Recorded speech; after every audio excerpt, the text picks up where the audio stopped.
मेरे प्यारे छात्रों, आप लक्ष्य कोचिंग सेंटर के YouTube चैनल पर आपका स्वागत है।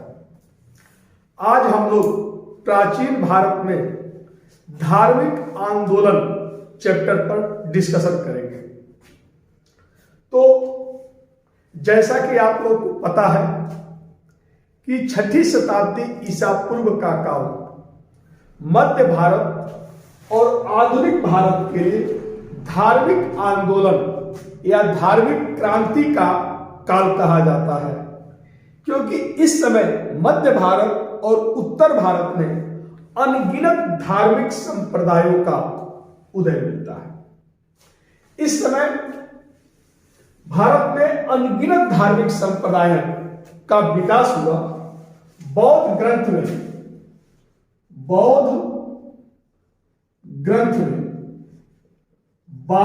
62 और जैन ग्रंथ में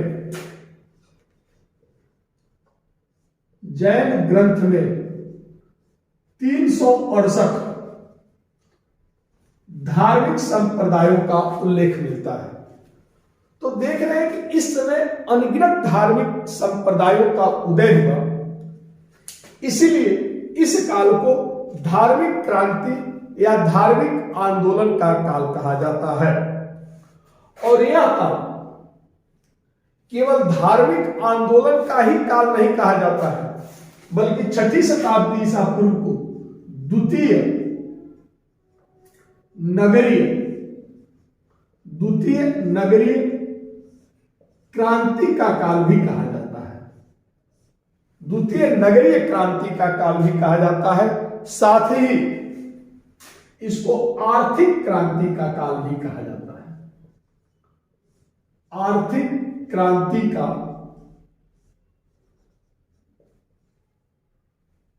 काल भी कहा जाता है। तो इसको द्वितीय नगरीय क्रांति और आर्थिक क्रांति के काल के नाम से भी 6ठी शताब्दी ईसा पूर्व का काल को माना जाता है। यानी यह काल न तो धार्मिक क्रांति का काल था, बल्कि द्वितीय नगरीय क्रांति और आर्थिक क्रांति का काल भी कहा जाता है। तो द्वितीय नगरीय क्रांति का काल क्यों कहा जाता है? हड़प्पा सभ्यता को प्रथम नगरीय क्रांति का काल कहा जाता है, क्योंकि आप लोगों को पता है हड़प्पा सभ्यता भी एक नगरीय सभ्यता थी। हड़प्पा सभ्यता के लोग नगरों में निवास करते थे, लेकिन उसके बाद से नगरों का ह्रास दिखाई देता है और फिर से 6ठी शताब्दी ईसा पूर्व में द्वितीय नगरों का फिर से विकास होता है। इस समय भारत में उत्तर भारत और मध्य भारत में 16 महाजनपदों का उदय हुआ। तो इस काल में 16 महाजनपदों का उदय हुआ और इन महाजनपदों की जो राजधानियां थी वह नगरों के रूप में विकसित हुई। इसलिए इस काल को द्वितीय नगरीय क्रांति का काल कहा जाता है। जैसा कि आप लोगों को पता होगा कि ऋग्वैदिक काल में आर्य जो थे वह कबीले में रहते थे और कबीले को जन कहा जाता था। कबीले को जन कहा जाता था। तो ऋग्वैदिक कालीन जो आर्य थे वह कबीलों में निवास करते थे। उनका जीवन घुमक्कड़ जीवन था, खानाबदोश जीवन व्यतीत करते थे और एक कबीले इधर उधर घुमा करते थे। तो इन कबीलों को जन कहा जाता था। उत्तर वैदिक काल में आकर के लोहे का जब प्रचलन हुआ तो कृषि मुख्य व्यवसाय हो गया और आर्यों का जीवन अस्थायी हुआ। यानी उत्तर वैदिक काल में ये जो जन थे यह जनपद में परिवर्तित हो गए। तो ऋग्वैदिक काल में आर्य जन में निवास करते थे। इस समय अनु, यज्ञ, दुह्य, पुर, तुर्वस आदि जनों का उल्लेख मिलता है। तो ऋग्वैदिक काल में आर्य जन में निवास करते थे। जब वह कबीले अस्थायी जीवन व्यतीत कर एक जगह अस्थायी निवास करने लगे तो उन जनपद के रूप में परिवर्तित हो गया। जैसे उत्तर वैदिक काल में काशी, कुरु, पंचाल, मगध, अंग, विदेह आदि जनपदों का उदय हुआ और 6ठी शताब्दी ईसा पूर्व तक आते आते यही जनपद 6ठी शताब्दी ईसा पूर्व तक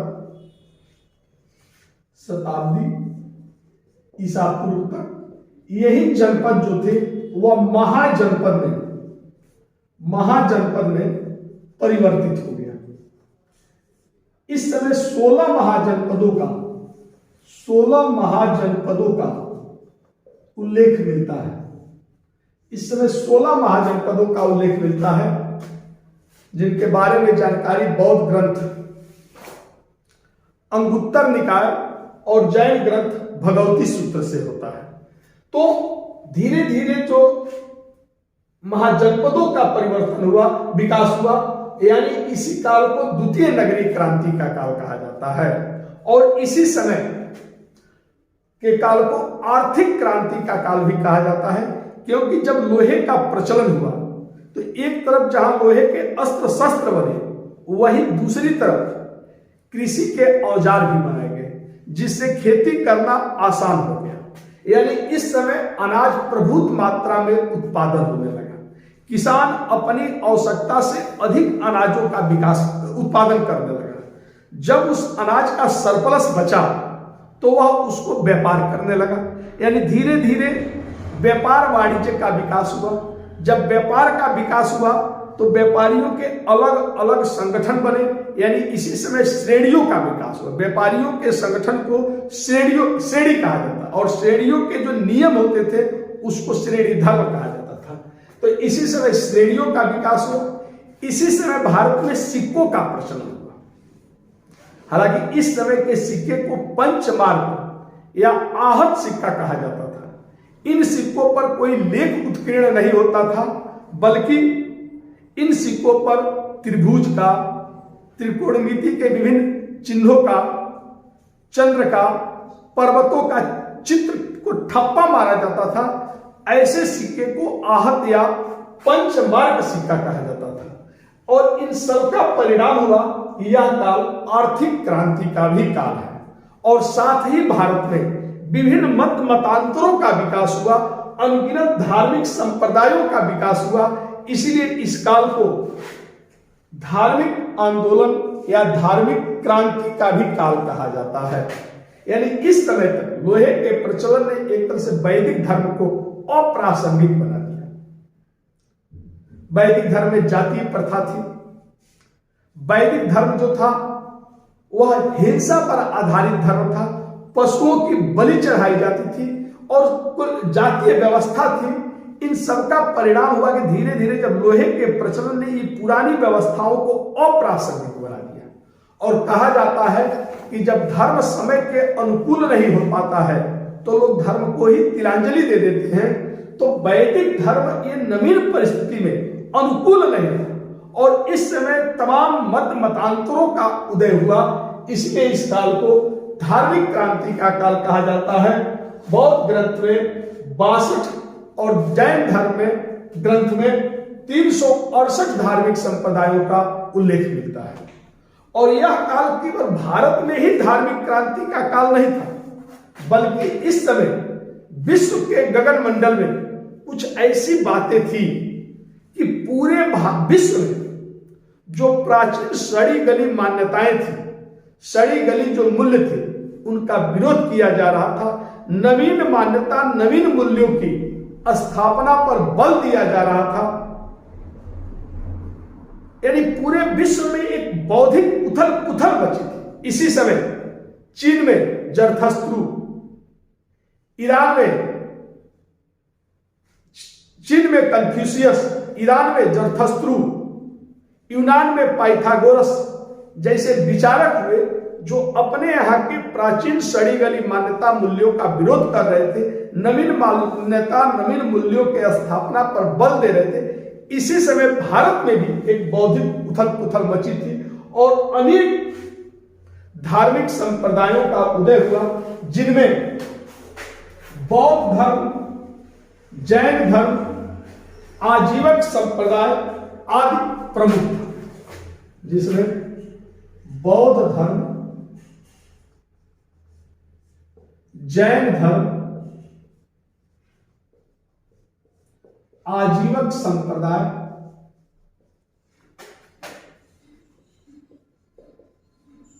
आदि प्रमुख थे। तो अब हम लोग पढ़ेंगे बौद्ध धर्म, एक एक धार्मिक संप्रदायों के बारे में हम लोग डिस्कशन करेंगे। तो आज हम लोग बौद्ध धर्म के बारे में पढ़ेंगे। ओके, तो बौद्ध धर्म, तो अब हम लोग पढ़ेंगे बौद्ध धर्म के बारे में।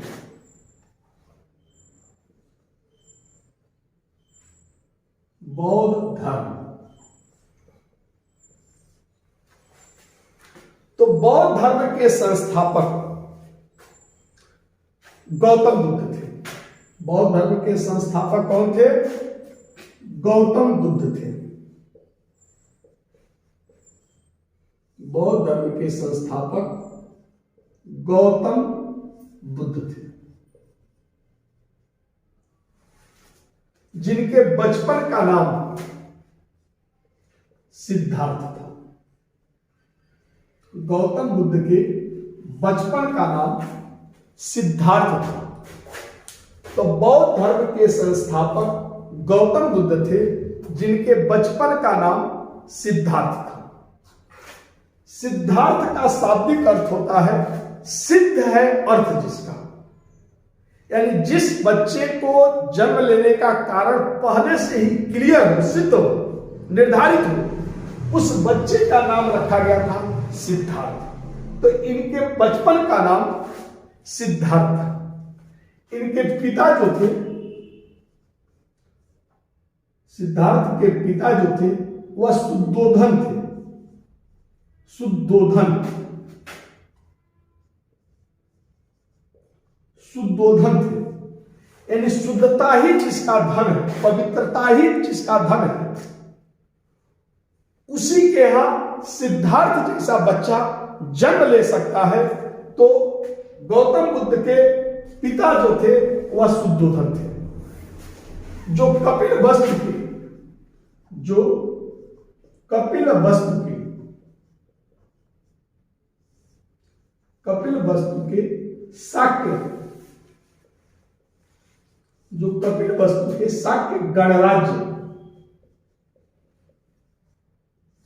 गणराज्य के प्रमुख थे।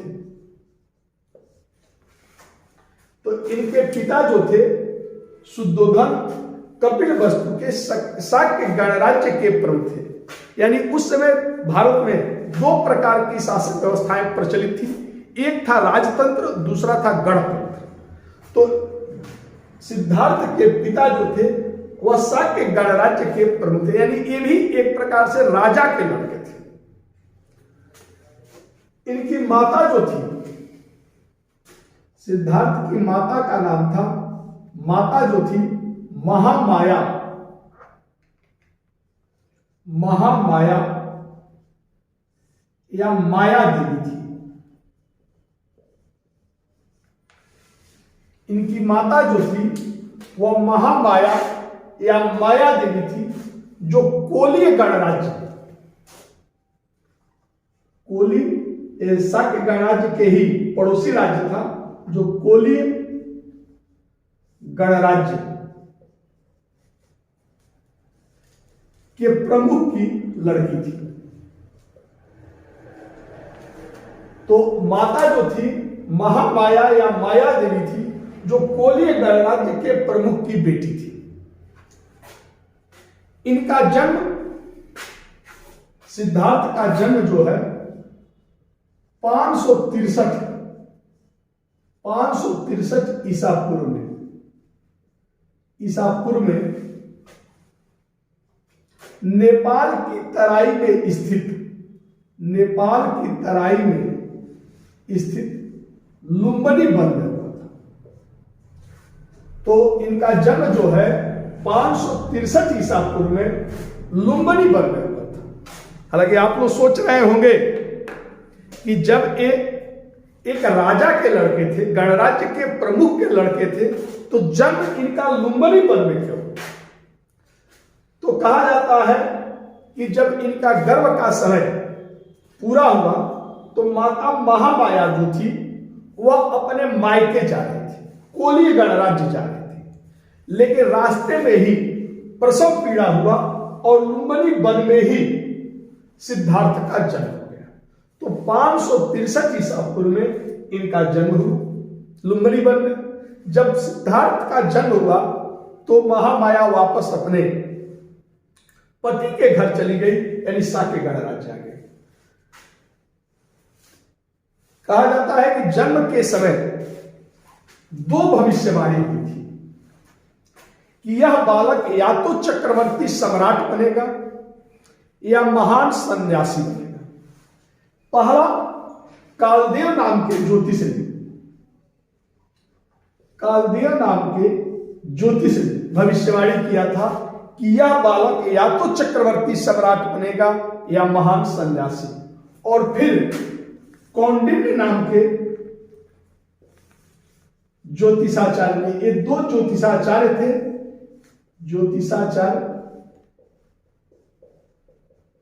इन दोनों ने भविष्यवाणी किया था कि यह बालक या तो चक्रवर्ती सम्राट होगा या महान सन्यासी।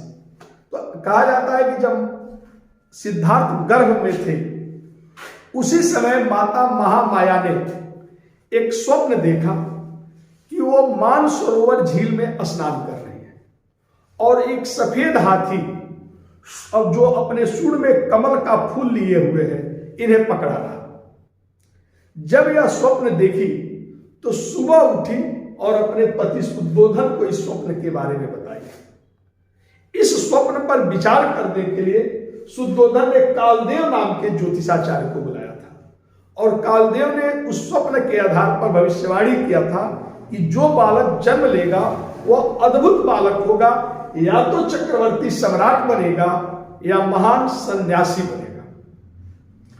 और फिर जब इनका जन्म हुआ तो इनके पिता ने इनकी कुंडली बनवाया और यह कुंडली कौंडिन्य ने बनाया था और इसने भी भविष्यवाणी किया था कि यह बालक या तो चक्रवर्ती सम्राट बनेगा या महान सन्यासी। तो इस तरह 2 भविष्यवाणी हुई थी कि बालक की 50% संभावना है चक्रवर्ती सम्राट बनने की, तो 50% संभावना है कि सन्यासी न बने। पिता का यह पहले लड़के थे, पिता को बड़ी चिंता थी कि बेटा जो है वह सन्यासी न बन जाए।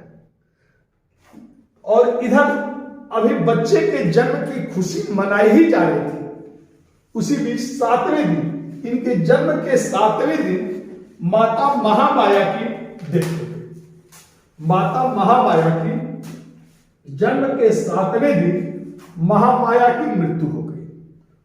और तब शुद्धोधन ने इस महामाया के छोटी बहन प्रजापति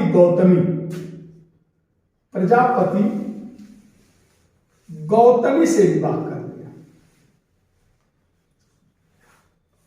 और इसी ने सिद्धार्थ का पालन पोषण किया। यानी यह जो गौतमी थी यह इनकी सौतेली मां भी थी और इनकी मौसी भी थी। तो शुद्धोधन ने अपने ही साली प्रजापति गौतमी से विवाह कर दिया ताकि बच्चे के लालन पालन में कोई दिक्कत न रहे। और चूंकि इनके बड़ी बहन का ये लड़के थे इसलिए प्रजापति गौतमी ने सिद्धार्थ का पालन अपने ही बेटे की तरह किया, यानी कहीं भी मां की कमी को खलने नहीं दिया। लेकिन कहीं ना कहीं यह घटना भी सिद्धार्थ के संन्यास लेने में महत्वपूर्ण भूमिका निभाया होगा।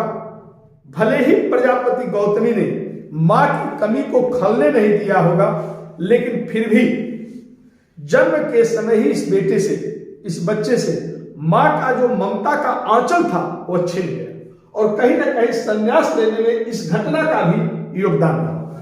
तो कुल मिलाकर इनका पालन पोषण प्रजापति गौतमी ने किया, जो इनकी मौसी और इनकी सौतेली मां थी।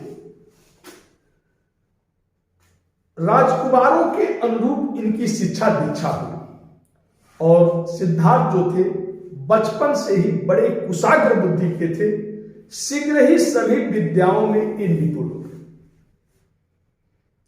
लेकिन बच्चे का जो मन था वह भौतिक सुख सुविधाओं में नहीं रमता था। ये एकांत प्रिय थे, चिंतनशील स्वभाव के थे। ये प्रायः एकांत में बैठ जाते थे और ध्यान मग्न हो जाया करते थे।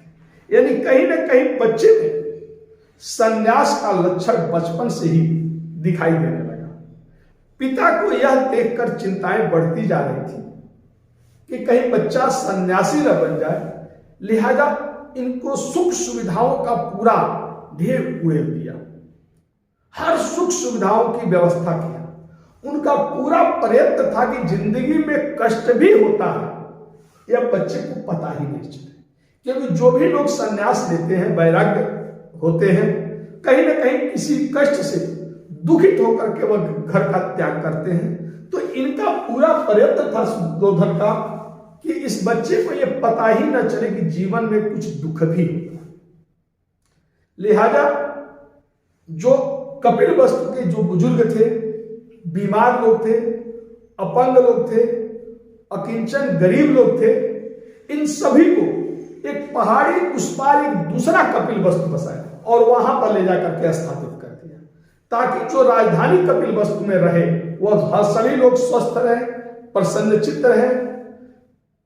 यहां तक कि जिस बागीचे में ये खेलते थे, भोर होने के पहले जो पीले पत्ते होते थे पेड़ों के, वह भी इनका पिता तोड़वा देते थे, ताकि पत्ते को मुरझाया हुआ देखकर, पत्ते को पीला पड़ा हुआ देखकर बच्चे के मन में यह भाव न आवे कि यह दुनिया नश्वर है। कहने का मतलब था कि सब सुख सुविधाओं का ढेर उड़ेल दिया, ताकि बच्चे के मन में संन्यास का भाव जगे ही न। लेकिन इनका भौतिक सुख सुविधाओं में मन नहीं लगता था। ये अक्सर किसी ध्यान में मग्न हो जाया करते थे। पिता ने लाख प्रयत्न किया भौतिक सुख सुविधाओं में रमाने के लिए, लेकिन उनका सभी प्रयत्न निष्फल रहा। तब 16 वर्ष के उम्र में, जब सिद्धार्थ 16 वर्ष के हुए, तो 16 वर्ष के उम्र में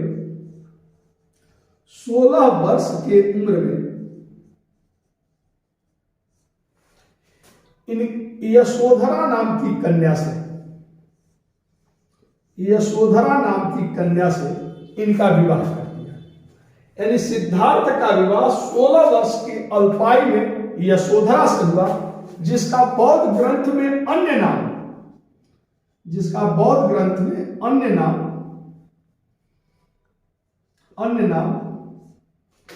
बिंबा, भद्रकच्छना,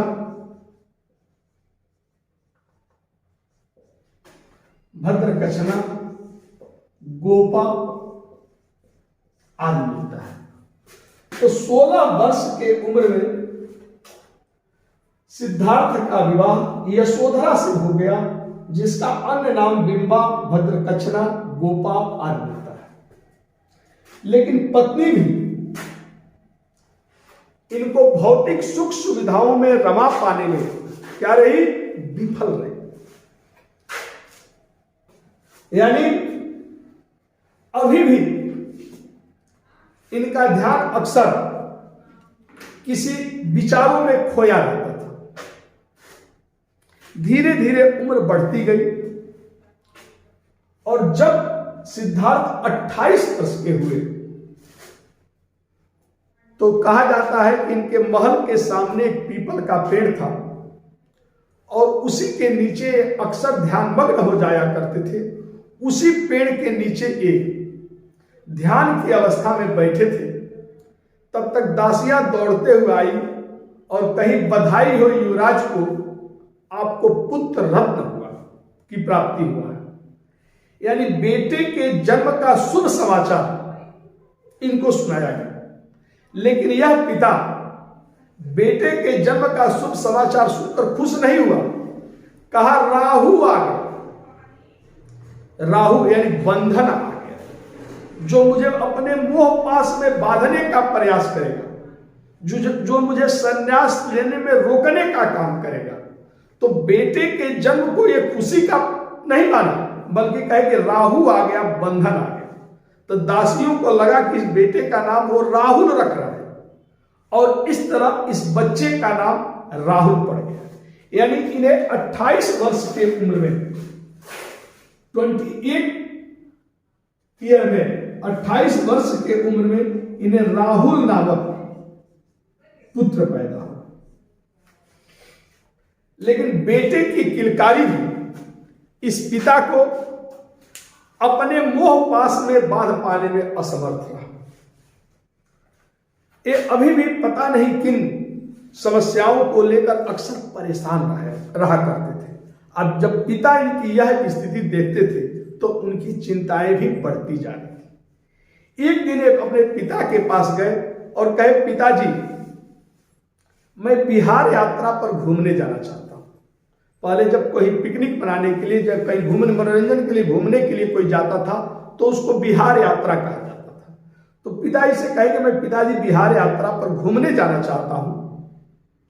पिता ने भी सोचा कि हमें सुबह से परेशान रहकर घूम लेगा, थोड़ा इसका मन बहल जाएगा, लिहाजा पिता ने इनको घूमने की इजाजत दे दी और पहली बार एक कपिल वस्तु से बाहर निकले। कहा जाता है कि जब ये बाहर निकले, पिता ने रास्ते में भी फुल प्रूफ व्यवस्था किया था कि बच्चे को कहीं कष्ट के बारे में भान न हो। सड़क के दोनों किनारे महिलाएं खड़ा की गई थी जो मंगल गान गा रही थी। जो जब यह राजकुमार आगे बढ़ा, जब सिद्धार्थ आगे बढ़े तो महिलाएं मंगल गान गा रही थी, इनके ऊपर फूल अक्षत फेंक रही थी, जगह जगह इनका स्वागत किया जा रहा था और इस तरह इनका भव्य जुलूस निकला। लेकिन होनी तो कुछ और था। जब ये कुछ ही दूर गए तो रास्ते में इन्हें एक रोगी मिल गया, जिसके घर वाले चारपाई पर लिटाकर उस बीमार व्यक्ति को वैद्य के पास ले जा रहे थे, जिसका पूरा शरीर पीला पड़ चुका था, चेहरे का रौनक उड़ चुका था। इन्होंने अपने सारथी चार से पूछा कि चार ये कौन है? कहे महाराज ये बीमार व्यक्ति। कहे ये क्या होता है? यानी आप कल्पना करें किस तरह इनका पालन पोषण हुआ था। 28 वर्ष की उम्र हो चुकी थी, लेकिन अभी तक ये नहीं जानते थे कि लोग बीमार भी पड़ते हैं। जब पहली बार सुने कि यह बीमार पड़ गया है, लोग बीमार भी होते हैं, तो सारथी चाहने का जो भी इस पृथ्वी पर जन्म लेता है कभी न कभी महाराज वो बीमार पड़ता है। कहे दुनिया तो बड़ा कष्टों में है, लोग व्याधि से परेशान है। और अब इस बीमार व्यक्ति के बारे में सोचने लगे और सारथी चार से कहे वापस चलो, और वापस आ गए। पिता ने सुना कि क्या बात हुआ, तो चार ने बताया।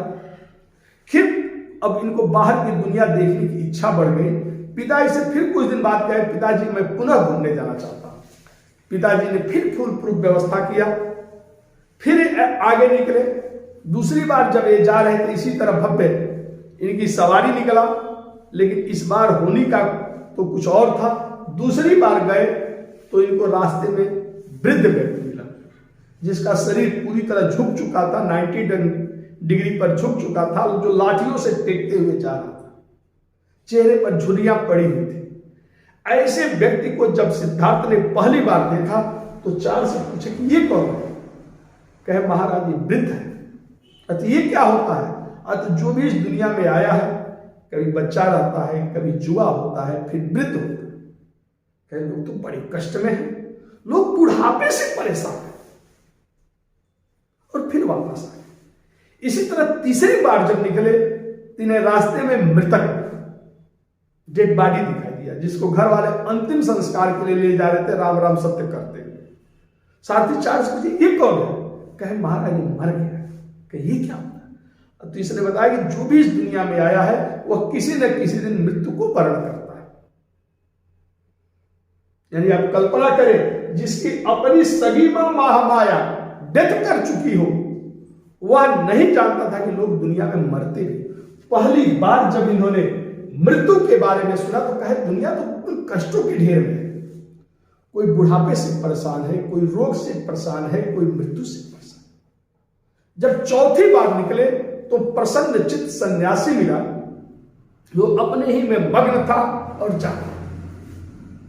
उसके चेहरे पर कोई चिंता की लकीर नहीं थी। साथी चार से पूछे, ये कौन है जो इतना मस्त मौला है? कहा, महाराज एक बैरागी है, सन्यासी है, ये मोह माया से मुक्त हो चुका है, घर को त्याग कर चुका है, इसीलिए इतना खुश है। यानी इन्हें भी अपना मार्ग मिल गया। यानी बिहार यात्राओं के दौरान इन्हें 4 चीजें मिली। पहली बार इनको मिला रोगी, दूसरी बार इन्हें वृद्ध, तीसरी बार इन्हें मृतक, और चौथी बार प्रसन्न चित्त सन्यासी मिला।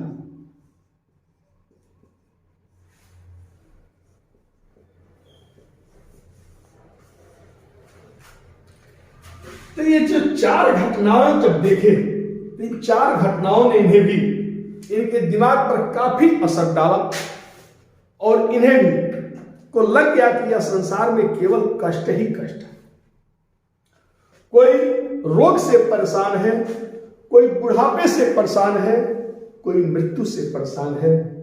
तो इस तरह यह दुनिया तो कष्टों के ढेर पर है। इन कष्टों के निदान का उपाय ढूंढना चाहिए। और इससे बड़े ही प्रभावित हुए और अंततः 29 वर्ष के उम्र में पत्नी और पुत्र को सोते हुए छोड़कर इन्होंने गृह त्याग कर दिया। यानी 29 वर्ष के उम्र में, 29 वर्ष के उम्र में गृह त्याग कर दिया, गृह त्याग कर दिया। तो घर से निकलने को निष्क्रमण कहा जाता है, लेकिन यह तो ऐसा निष्क्रमण था कि पुनः लौटकर घर वापस नहीं आना था। इसलिए बौद्ध ग्रंथ में गृह त्याग को महाभिनिष्क्रमण कहा जाता है। क्या कहा जाता है? महाभिनिष्क्रमण। तो इस तरह सिद्धार्थ जो थे 29 वर्ष के उम्र में गृह त्याग कर दिया, जिसको बौद्ध ग्रंथ में महाभिनिष्क्रमण के नाम से जाना जाता है। महाभिनिष्क्रमण के नाम से जाना जाता है, गृह यानी त्याग।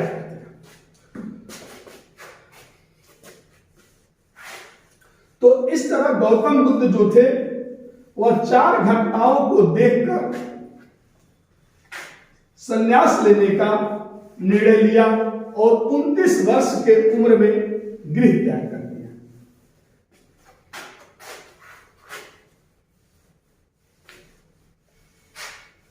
गृह त्याग कर दिया।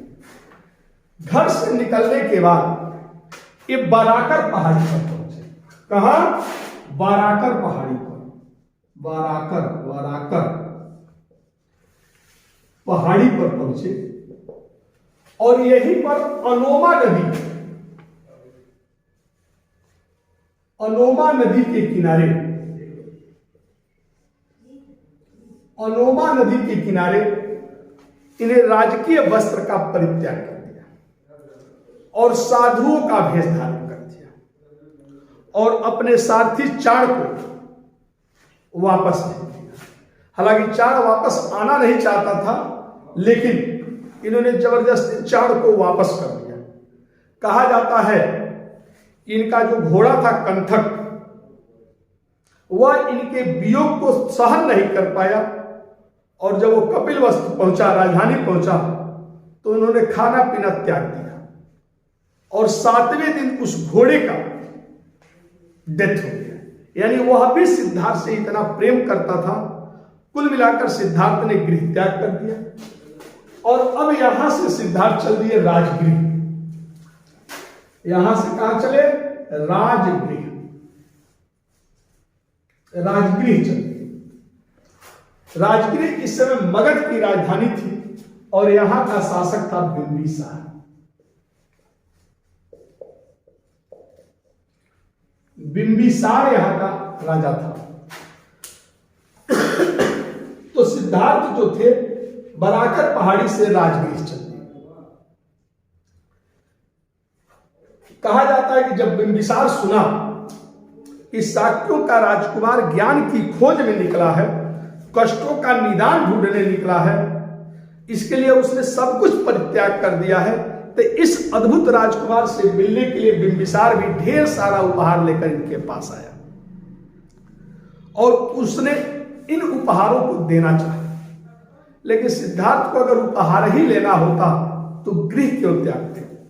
लिहाजा विनम्रता से इन्होंने बिंबिसार के उपहार को वापस कर दिया। इस अद्भुत त्याग को बिंबिसार ने देखा तो आशीर्वाद दिया कि तुम्हें तो अवश्य ही ज्ञान की प्राप्ति होगी, लेकिन याद रखना जब भी ज्ञान मिले तो मुझसे मिलने अवश्य आना। और इस तरह इन्होंने गृह त्याग कर दिया, करके राजगृह पहुंचे और बिंबिसार से मिले। बिंबिसार ने आशीर्वाद भी दिया, यानी शुभ मुहूर्त में निकले थे, बुजुर्गों से आशीर्वाद भी मिला। यही राजगृह में अलार कलाम नाम का एक साधु रहता था, एक सन्यासी रहता था, अलार कलाम। यह सुल्तानपुर का रहने वाला था और सांख्य दर्शन का ज्ञाता था, बड़ा नाम था और यह भी ज्ञान की खोज में लगा हुआ और इसी से मिले। इससे प्रभावित होकर के इसी के पास रुके, यानी सन्यास के दौरान इनका पहला जो गुरु था वह अलार कलाम था और इसी के पास रुक गए और कुछ दिन तक इसी की साधना पद्धति के तहत इन्होंने भी ज्ञान प्राप्ति के लिए साधना करते लगे। लेकिन शीघ्र ही इससे मन उचट गया और यहां से अलार कलाम का साथ छोड़ करके आगे बढ़े और फिर इनका दूसरा गुरु मिला रुद्रक। दूसरा गुरु मिला रुद्रक रामपुत्र। रुद्रक रामपुत्र नामक दूसरा गुरु मिला। इसके भी ढेर सारे शिष्य थे। कुछ दिन तक यहां भी साधना किया, लेकिन फिर यहां भी मन नहीं लगा, लिहाजा ये राजगृह का परित्याग कर दिए और राजगृह से आगे बढ़े और फिर ये चले गए उर्वेला। गया जिले में उर्वेला पड़ता है, उर्वेला चले गए, यहां से आगे बढ़े और उर्वेला पहुंचे। यहां पर कौंडिन्य सहित 5 ब्राह्मण सन्यासी थे।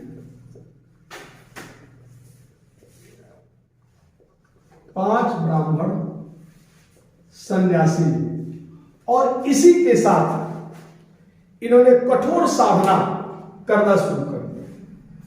लेकिन इस कठोर साधना का परिणाम हुआ कि इनका शरीर सूख कर हड्डी का ढांचा मात्र बन गया, लेकिन इन्हें ज्ञान की प्राप्ति नहीं हुई। इसी समय यहां पर एक सेनानी की पुत्री थी, यहां के सेनानी की पुत्री थी सुजाता। कौन थी? सुजाता थी। सेनानी की पुत्री सुजाता थी और सुजाता ने कोई मनोकामना रखा था कि मेरी मनोकामना पूर्ण हो जाएगी तो मैं ब्राह्मणों को खीर खिलाऊंगी। और संभवतः उसकी मनोकामना पूर्ण हो गई और वह सुन रखी थी कि उर्वेला के जंगलों में 5-6 सन्यासी रहते हैं जो ध्यान आदि करते हैं। लिहाजा वह खीर लेकर यहीं पर पहुंच गए उर्वेला में, जहां पर बुद्ध थे, सिद्धार्थ थे।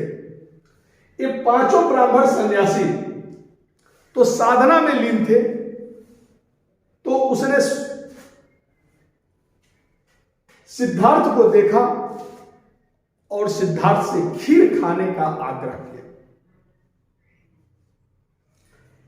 उसके इस आग्रह को सिद्धार्थ ठुकराए नहीं और खीर खाने लगे। खीर खाए शरीर में कुछ जब बल हुआ तो उन्होंने सुजाता से बातचीत शुरू कर दिया कि तुम कौन हो, कहां कैसे इस घोर जंगल में चली आई, उससे पूछने लगे। और जब उस जंगल में एक लड़की की आवाज सुनाई दिया तो ये पांचों ब्राह्मण सन्यासी जो साधना में लेते इनका ध्यान टूटा। और देखिए कि सिद्धार्थ जो है एक लड़की से बात कर रहा है, कहा राम राम, अगर इसके साथ हम लोग भी रहेंगे तो साधना भूल जाएंगे। ये राजा का लड़का है, ऐशो आराम में पला है, इसके बस का कठोर साधना नहीं है, और हम लोग भी इसके साथ रहेंगे तो हम लोग भी अपनी साधना भूल जाएंगे। और परिणाम ये पांचों ब्राह्मण सन्यासी जो थे इनका साथ छोड़ दिया और ये पांचों यहां से भाग चले। यानी सुजाता ने खीर क्या खिलाई, 5 मित्रों का साथ छोड़ दिया। अब इनका मन इस कुरबेला में, चूंकि अब यहां पर सुजाता चली गई और इनका मन अब कुरबेला में नहीं लगता था, इन ब्राह्मण मित्रों की याद आने लगी। लिहाजा अब यहां से भी आगे बढ़े और सुजाता कुरबेला से आगे बढ़े और गया पहुंचे। गया, यहीं पर एक पीपल का पेड़ था, यहीं पर निरंजना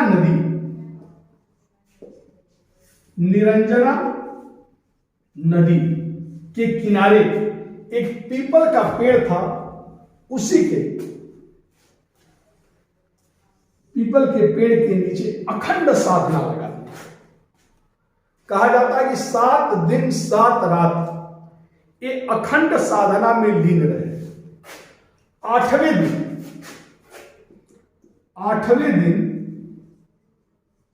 वैशाख पूर्णिमा को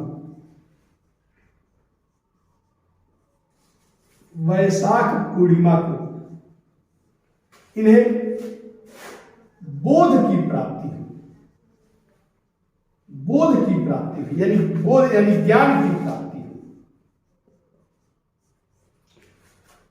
तो 8वें दिन वैशाख पूर्णिमा को इनको बोध की प्राप्ति हुई।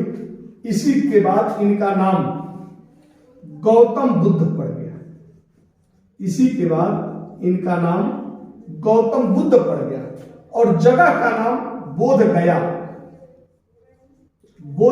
पड़ गया। जो गया नाम था उसका नाम बोध गया पड़ गया और उस वृक्ष का नाम बोधि, उस पीपल के वृक्ष का नाम बोधि वृक्ष पड़ गया। तो हालांकि बाद में इस बोधि वृक्ष को एक बंगाल जिसकी राजधानी गौड़ थी, जो कट्टर धर्मानुयायी था, शशांक, और उसने वह शिव की पूजा करता था और उसी के राज्य में बिहार पड़ता था, बोधगया पड़ता था। तो उसको, और यहां तमाम बौद्ध अनुयायी आते थे पूजा अर्चना करने, तो उसको मानना था कि हमारे राज्य में केवल शिव की पूजा होगा, इसलिए इसने इस बोधि वृक्ष को कटवा करके गंगा नदी में फेंकवा दिया था। तो बाद में बोधि वृक्ष को कटवा कर गंगा नदी में फेंकवा दिया। हालांकि इसी बोधि वृक्ष की एक शाखा श्रीलंका गई थी।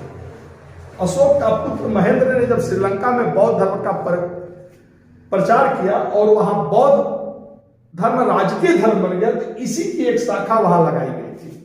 वहां एक संस्थान है महाबोधि संस्थान, जो बौद्ध धर्म के विकास का प्रयास करती है। तो यह वृक्ष लगा और फिर जब शशांक ने कटवा दी तो उसकी शाखा लगाकर पुनः उसी स्थान पर पीपल का वृक्ष लगाया गया। तो इस बोधि वृक्ष को कटवाकर शशांक ने गंगा नदी में फेंकवा दिया। तो इन्हें कैवल्य, इन्हें बोध की प्राप्ति, ज्ञान की प्राप्ति वैशाख पूर्णिमा को। और वैशाख पूर्णिमा एक ऐसा तिथि है कि गौतम बुद्ध के जीवन की जितनी भी महत्वपूर्ण घटनाएं घटी वह वैशाख पूर्णिमा को ही घटी। जैसे इनका जब जन्म हुआ था तो वह दिन वैशाख पूर्णिमा था, जब इन्होंने गृह त्याग किया वह दिन भी वैशाख पूर्णिमा थी, जब इन्हें कैवल्य यानी ज्ञान की प्राप्ति हुई वह दिन भी वैशाख पूर्णिमा थी, और जिस दिन इनका डेथ हुआ वह दिन भी वैशाख पूर्णिमा थी। इस तरह कोई एक निश्चित तिथि किसी एक व्यक्ति के साथ बहुत कम जुड़ा रहता है, जिस तरह गौतम बुद्ध के साथ वैशाख पूर्णिमा का जुड़ाव है। इसलिए बौद्ध धर्म में वैशाख पूर्णिमा का बड़ा महत्व है। तो अब इन्हें जब बोध की प्राप्ति हुई, इनकी खुशी का ठिकाना नहीं था, जिसके लिए यानी 35 वर्ष के उम्र में इन्हें बोध की प्राप्ति हुआ। 6 वर्षों तक इस 29 वर्ष के उम्र में गृह त्याग किया, 6 वर्षों तक जंगलों का खाक छाना, तब जाकर कठिन मेहनत के बाद इन्हें बोध की प्राप्ति, यानी इनके ज्ञान की प्राप्ति, इनकी खुशी का पारावार नहीं था। किंग कर्तव्य विमूढ़ होकर के ये उसी बोध वृक्ष का चक्कर लगाने लगे। 7 दिन उसी बोध वृक्ष का चक्कर लगा रहे थे, तब तक उसी रास्ते से 2 बंजारे जा रहे थे, जो आदिवासी जा रहे थे। उन लोगों ने देखा कि ये कौन है जो इस घने जंगलों में पेड़ का चक्कर लगा रहा है। तो वो दोनों बंजारे, एक का नाम था तापुस और दूसरे का नाम था भल्लुक, यानी तापुस और भल्लुक नामक 2 बंजारे जा रहे थे और इनके पास कौतूहल हुआ, ये बुद्ध के पास पहुंच गए।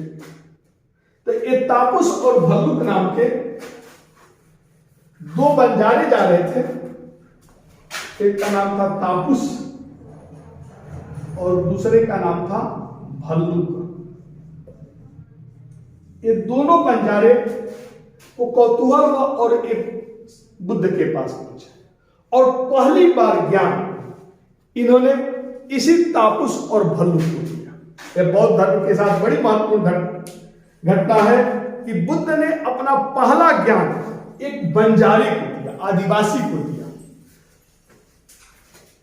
जब यह ज्ञान दिया तो इन सबों के चेहरे पर एक अभूतपूर्व खुशी आया। तब इनके मन में आया क्यों नहीं जो ज्ञान मुझे मिला है इसको अन्य लोगों को बताया जाए, और इस उद्देश्य से अब यह सोचा कि यह ज्ञान का प्रचार किया जाए। लिहाजा सबसे पहले एक कौंडिन्य के पास, क्योंकि जिस तरह बुद्ध साधना कर रहे थे ज्ञान की प्राप्ति के लिए, वही मैंने बताया था कि कुरुबेला में 5 मित्र भी इनके साथ संन्यास ज्ञान की प्राप्ति के लिए साधना कर रहे थे। और ये जब सुजाता के हाथों खीर खाए तो भाग करके चले आए थे सारनाथ। ये 5 सन्यासी सारनाथ चले आए थे, जिसका अन्य नाम ऋषि पतनम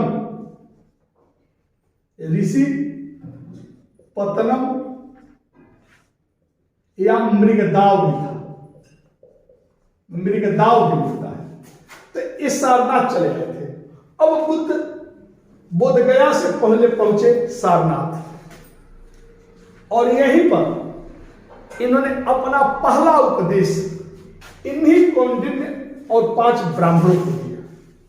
और जैसे ही ये 5 ब्राह्मण सन्यासी इनके ज्ञान को सुने, वह इनके अनुयायी बन गए, यानी इनके पहले शिष्य बने यही 5 ब्राह्मण सन्यासी। और जब इन्होंने 5 इनके शिष्य बन गए, यानी ये बड़ी महत्वपूर्ण घटना है कि क्योंकि युवा कौंडिन्य जो इनके जन्म के समय भविष्यवाणी किया था कि यह बालक चक्रवर्ती सम्राट होगा या महान सन्यासी, कठोर साधक था। इसी के साथ कठोर काया कलेश करने से इनका शरीर सूखकर हड्डी का ढांचा मात्र बन गया था। जाति से ब्राह्मण था, उम्र में काफी ज्यादा था, लेकिन फिर भी जब बुद्ध ने अपना उपदेश दिया और यह भी इनका शिष्य था। यानी इस घटना ने यह बताता है कि ज्ञान उम्र का तकाजा नहीं रखता है। जो ज्ञानी होता है आदरणीय होता है, और आज ये 5 ब्राह्मण बुद्ध के शिष्य बन गए, जिसको बौद्ध ग्रंथ में धर्म चक्र प्रवर्तन के नाम से, धर्म चक्र प्रवर्तन, इन्होंने पहला उपदेश सारनाथ में दिया। और इस घटना को, ये पहला उपदेश था, ये पहला उपदेश था, और इस घटना को बौद्ध ग्रंथ में धर्म चक्र प्रवर्तन के नाम से जाना जाता है। तो आज यहीं पर अपने क्लास को विराम कर रहे हैं। इसके बाद जो इसका बौद्ध धर्म के बारे में जो दूसरा पार्ट आएगा, दूसरा वीडियो आएगा, इसमें आगे मैं बताऊंगा कि किस तरह गौतम बुद्ध ने अपने धर्म का प्रचार किया, इनके अनुयायी कौन कौन थे, इनको कौन सी ज्ञान की प्राप्ति हुई, यानी बौद्ध धर्म की शिक्षाएं क्या है, इसके संघ क्या है, इनके अनुयायी कौन कौन है, तो इस सब चीज के बारे में बताऊंगा अगले इसके पार्ट 2 में। तो यह पार्ट 1 है जिसमें गौतम बुद्ध के जन्म से पहले उपदेश तक को इस वीडियो में मैंने रखा है। अगला पार्ट जब 2 आएगा तो बाकी जो बौद्ध धर्म से बचा हुआ है उसको दूसरे पार्ट में पढ़ाऊंगा।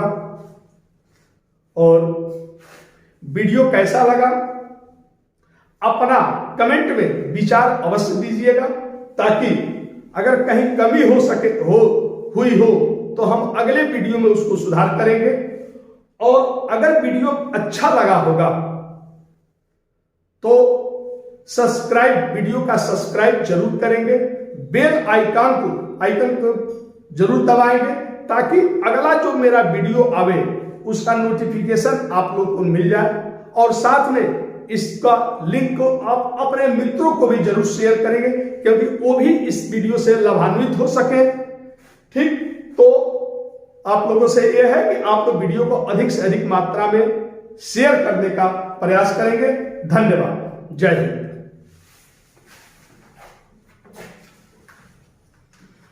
कर देंगे।